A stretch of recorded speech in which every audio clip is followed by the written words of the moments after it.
दे यही मार्ग सोई। अति हरि कृपा, जिसके ऊपर विशेष कृपा होती भगवान की, वो इस मार्ग पे आता। किस मार्ग पे? धर्म के मार्ग। बोलो भक्तवत्सल भगवान की जय हो। इसी तरह से परमात्मा अपने गुणगणों को प्रकट करते हैं, कभी गोस्वामी तुलसीदास जी के माध्यम से, कभी व्यास जी के माध्यम से, कभी संतों के निज मुख से। ये कथा हम आप सबको मिलती है, जहां मिले वहीं ले लेना चाहिए। इस कथा से क्या मिलता है?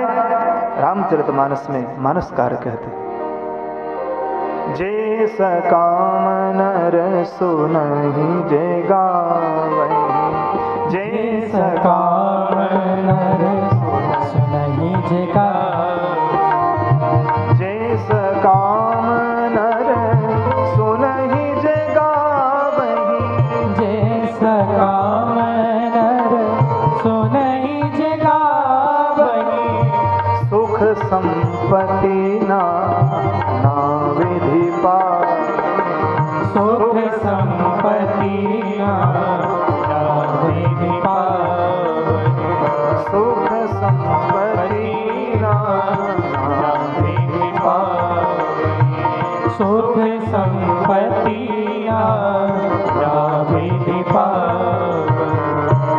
जो सकाम भाव से भी यदि इस कथा को सुनता है, गाता है, जे सकाम नर सुनहि जे गावहि, जो भी कोई हो, किसी एक व्यक्ति की का बाउंडेशन नहीं है कि हम कर सकते हैं, आप नहीं कर सकते हैं, आप कर सकते हैं, वो नहीं कर सकते हैं, ऐसा नहीं है। जो जे सकाम नर सुनहि जे गावहि, सुख संपत्ति नाना विधि पावहि।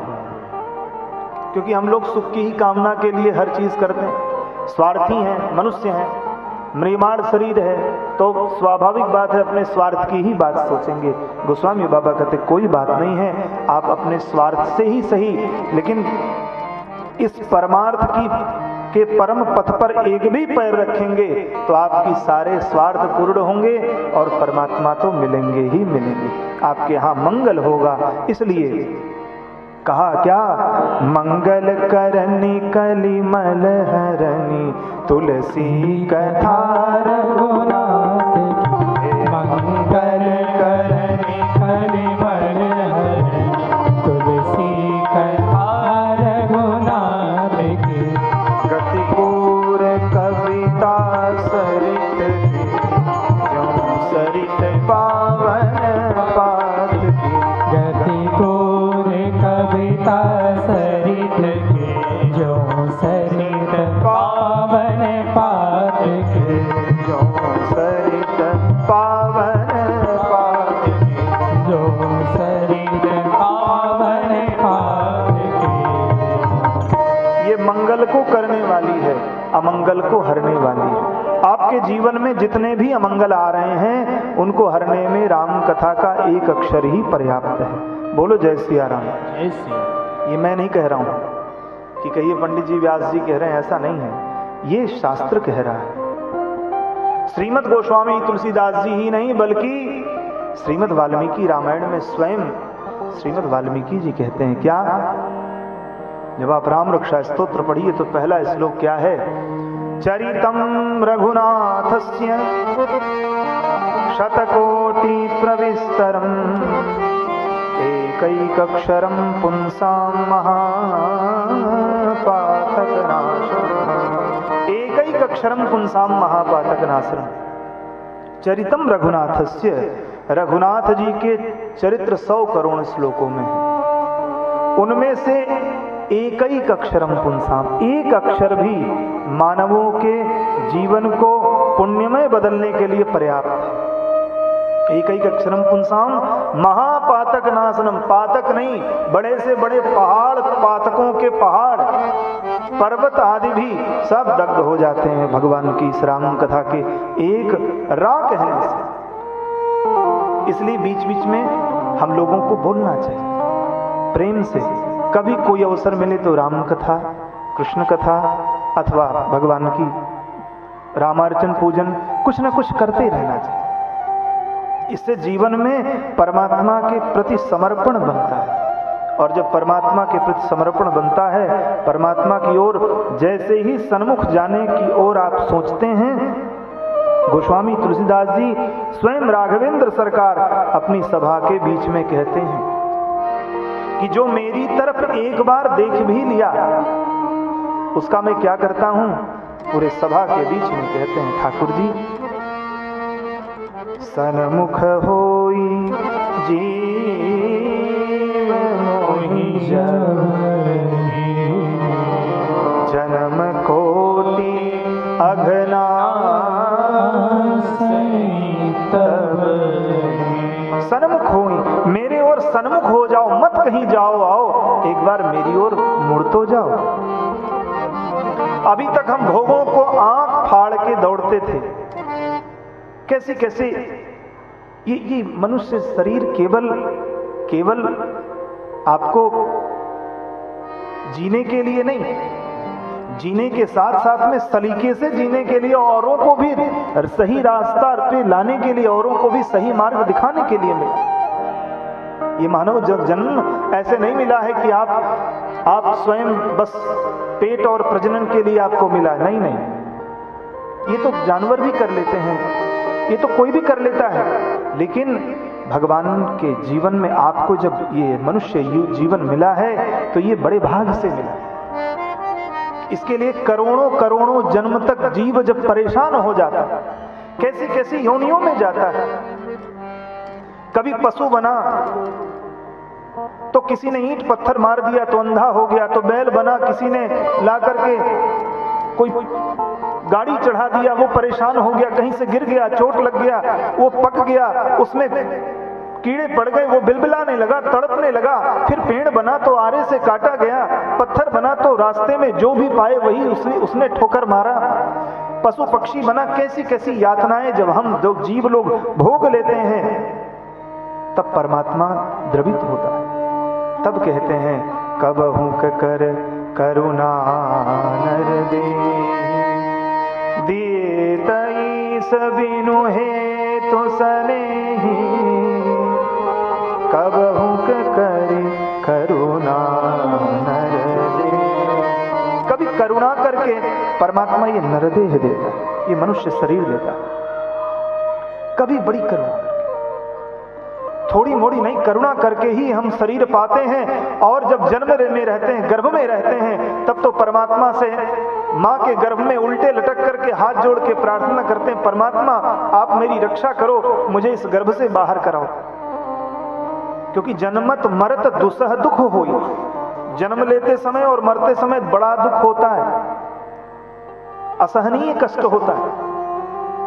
कुछ शास्त्रकारों ने कहा, बोले बेटा मरते समय जैसे 1,00,000 बिच्छू एक साथ एक जगह पे डंक मारे और जितना विस्राव होता है और सारी नसें फटने लगती हैं, इतना कष्ट मृत्यु के समय में होता है। और हम लोग फिर भी भूले बैठे हैं। क्यों? बोले टिकट तो पूरा है हमारा, उतरने को तैयार नहीं। जीवन की गाड़ी चली जा रही है, उतरने की मंजिल करीब आ, लेकिन हम लोग चढ़ के बैठे हैं, बाबू साहब बन के बैठे हैं। अरे हम विधायक जी हैं, समझते नहीं हो क्या? अच्छा, कोरोना देख रहा है विधायक जी? नहीं देख रहा। बड़े बड़े मंत्री, बड़े बड़े नेता, अरे मंत्री नेता भी तो मनुष्य ही है ना जी। जहां तक मानव हैं, जहां तक जीव हैं, वहां तक सब पे ये सत्ता लागू होती है।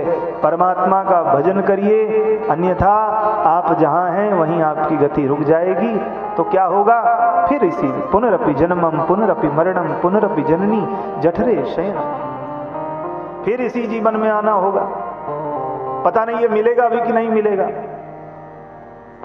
श्रीमद् भागवत जी में लिखा है कि विमान आता है। एक सज्जन ने कहा, बोले बाबा लिखा तो है विमान आता है, लेकिन विमान तो आया नहीं। तो पंडित जी भी बड़े होशियार, उन्होंने कहा, बोले अच्छा ये बताइए, अभी मैं एक मंत्र पढ़ूंगा विमान आ जाएगा, आप अपना जो करना हो करके तुरंत आ जाइए।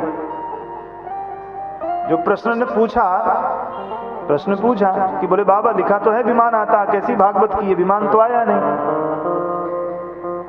बोले ऐसा है, मेरे पास आ जाइए। और मैं अभी एक मंत्र पढ़ूंगा, विमान आएगा, ये गारंटी मेरी, लेकिन जाना आपको पड़ेगा अभी इसी वक्त। जाएंगे? बोले बाबा मैं जाने के लिए नहीं पूछ रहा, मैं तो ऐसे देखने के लिए कह रहा था। देखने के लिए क्यों? हम लोग भी यही है, यही स्थिति है। अभी अगर ठाकुर जी कह दें, बोले इस कथा को सुनने के बाद मैं स्वयं इस कथा के में बैठे जितने श्रोता हैं उनको मैं अपने साथ ले जाता हूं, तो शायद कथा का पंडाल खाली हो जाए। क्यों? इतना हम लोग माया में डूबे हैं। कथा में सुनने आने बैठने में भी लोगों को आज के समय में बड़ी ग्लानि महसूस होती है। अरे कथा सुनना, वो भी नीचे बैठ के बहुत कथाएं सुनते हैं। नहीं, ये क्या है? बोले नित्य नवीन है। बहुत बार आपने भोजन किया है, बहुत बार वही दाल चावल रोटी सब्जी खाया है, अब मत खाइए। बोले नहीं, वो तो रोज दैनिक नियम है, वो तो सादा भोजन जीवन, सादा जीवन उच्च विचार, ये हम करते हैं रोज भोजन।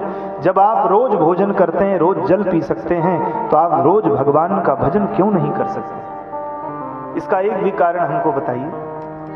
कोई कारण नहीं है। भजन आवश्यक है।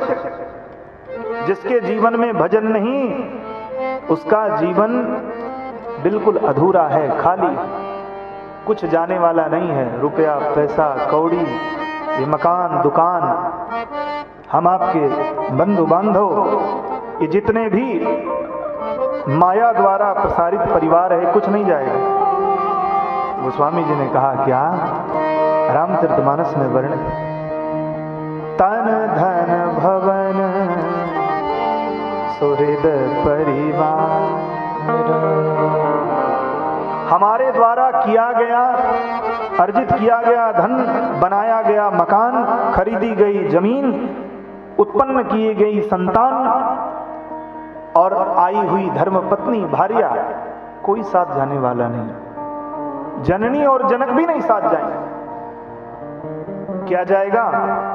बोले केवल हरि का भजन जाएगा, कुछ नहीं जाएगा। ये हम आपके जीवन की वास्तविक सच्चाई है। जानते हैं कि जाना है, लेकिन फिर भी अजब जमाना है। अपनी खबर नहीं और दूसरे को भी बताते भी नहीं है कि आपको भी जाना है, कुछ नहीं पता है। बस ये है कि हमको यहाँ रहना है। अरे साहब, ये 9 दिन के लिए पांडाल लगा है, जीवन भर के लिए नहीं लगा है। ये तो 9 दिन बाद चला जाएगा। हर चीज, ये संसार है, संसार का नियम है। संसरतीति संसार है, जो नित्य सरके वो संसार है। अब इस सरकने वाले में कोई कहे नहीं हम अपनी कुर्सी बचा के रखे रहेंगे, महाराज जी सरकेगा नहीं। ऐसे कैसे हो सकता है?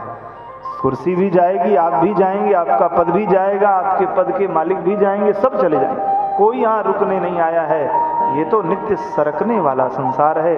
आज आप 21 वर्ष 1 दिन 1 घंटा के हो गए, अगले क्षण आप 21 वर्ष 1 दिन 2 घंटे के हो जाएंगे। जीवन आप जी रहे हैं कि जीवन कम हो रहा है, ये आप निर्णय करें, ये मैं निर्णय नहीं करूंगा। इसलिए अगर आपको थोड़ा सा भी आभास है कि हमको भी भगवत कार्य करके, पुण्य आदि करके और भगवत धाम जाना है, तो इस राम रूपी, इस राम नाम रूपी दृढ़ नौका में, भगवान के पाद पद्म रूपी दृढ़ नौका को पकड़ लीजिए। यही जीवन का एकमात्र आश्रय है। बाकी इस भवसागर से कोई पार नहीं हो सकता बिना ठाकुर जी के दृढ़ चरणों की भक्ति के अलावा।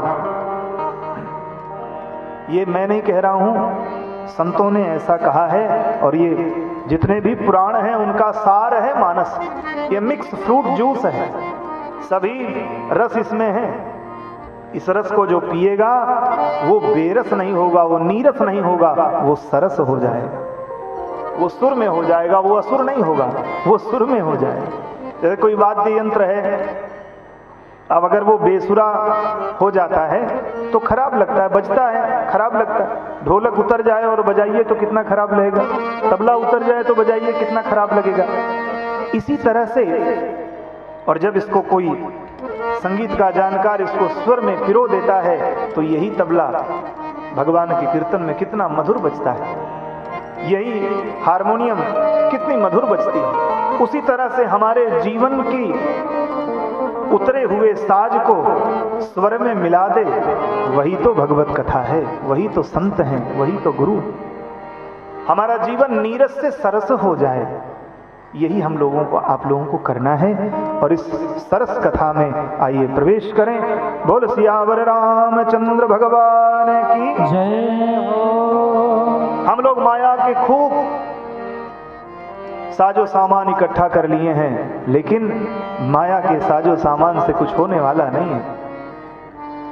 बाबा कहते हैं क्या, जननी जनक बंधु सुत दारा, जननी जनक बंधु सुत दारा, तन धन भवन सुहृद परिवारा, तन धन भवन सुहृद परिवारा, सब कर ममता ताग बटोरी, सब कर ममता ताग बटोरी, सब कर ममता ताग बटोरी, सब कर ममता ताग बटोरी, मम पद बंधई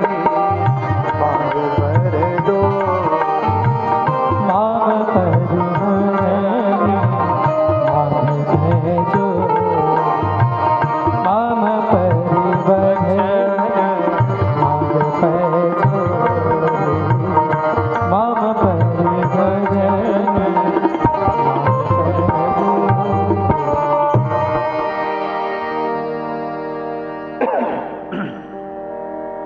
गोस्वामी जी कहते हैं, जननी जनक बंधु सुत दारा। जननी माने माँ, ये माया के 10 दरवाजे हैं। जननी, जनक, जनक माने पिता, बंधु माने हित बांधु बांधव भाई बहन, बंधु सुत, सुत माने बेटा बेटी, दारा माने पत्नी, तन शरीर, धन किया हुआ अर्जित किया हुआ धन, भवन मकान दुकान, सुहृद अपने हित बंधु बांधव, परिवारा और सारे परिवार। ये क्या होगा? बोले इनसे, इनमें फंसना भी नहीं है और इनको छोड़ना भी नहीं है। गोस्वामी जी कहते हैं इसमें फंसिए भी नहीं और इनको छोड़िए भी नहीं। मतलब फिर क्या करें भाई, बिना, हम तो फंसे ही हैं और आप कह रहे हैं छोड़िए भी मत और फंसिए भी मत, पकड़िए भी मत और दिखावा में पकड़े भी रहिए, तो क्या करें? तो कहीं कुछ करना नहीं है आपको। देखिए, सृष्टि को हम लोग बदल नहीं सकते, पेड़ को, पौधे को, पत्ती को या किसी की प्रकृति को हम नहीं बदल सकते। तो क्या कर सकते हैं? बोले दूसरे को बदलने से अच्छा कि स्वयं बदल लीजिए। आप अपनी दृष्टि बदल लीजिए, सृष्टि अपने आप बदल जाएगी। बोलो जय सिया राम। जय सिया राम। सृष्टि अपने आप बदल जाएगी, दृष्टि जहां बदली वैसे सृष्टि बदल जाएगी। तो हम आप सबको क्या करना है? बोले अपनी दृष्टि को बदल लेना है। दृष्टि क्या करना है? बोले कुछ करना नहीं है, तन भी रहे, धन भी रहे, परिवार भी रहे, माता भी रहे, पिता भी, सब पे बराबर ध्यान दीजिए। लेकिन क्या मानिए? बोले आप अपना न मानिए, आप उनको राम जी मानिए। तन धन भवन सुहृद परिवारा, सब कर ममता, सबकी ममत्व को, सबके प्रेम को परमात्मा में अर्पित कर दीजिए कि हे परमात्मा, मैं आप में सबको देखता हूं। सिय राम मैं सब जग जानी, करहूं प्रणाम जोड़ी जो सीता राम जी में सब में देखो। हनुमंत लाल जी कहते हैं, प्रभु निज प्रभु मैं देखूं जगत के ही सन करहूं विरोध। मैं परमात्मा को सब में देखता हूं तो विरोध किससे करूंगा?